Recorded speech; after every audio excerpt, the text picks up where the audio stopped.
আমরা যেভাবে এই যুক্ত হয়েছিলাম বর্তমান সরকারের সাথে, সংস্কার প্রক্রিয়ার সাথে, আজকে এই মুহূর্তে সেই উৎসাহ অনেক স্তীমিত হয়ে গেছে। এটি একটি অভিজ্ঞতার ভিতর দিয়ে গেছে।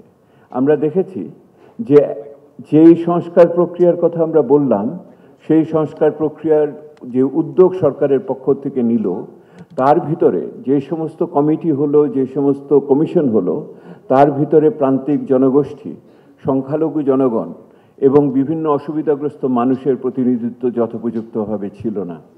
এবং একই রকমভাবে আমরা দেখলাম যে ওনারাও যে আলাপ আলোচনা করলেন, শেষ বিচারে যে শুধু রাজনৈতিক ব্যক্তিত্বদের সাথে এবং হয়তো যেটুকু স্থানীয়ভাবে করেছেন, সেটাও এই মানুষগুলোর অংশগ্রহণকে নিশ্চিত করতে পারল না। এর বিপরীতে আমরা যেটা দেখতে পেলাম যে যে সমস্ত সংস্কারের প্রস্তাব সরকারের তৈরি বিভিন্ন কমিটি এবং কমিশন থেকে এলো, সেগুলো কোথায় যেন মাঝে যেন আর আগাতে পারল না।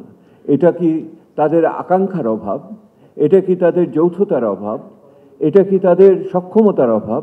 নাকি এটার ভিতরে আরও কোনো ধরনের বড় ধরনের স্বার্থের সংঘাত লুকিয়ে ছিল?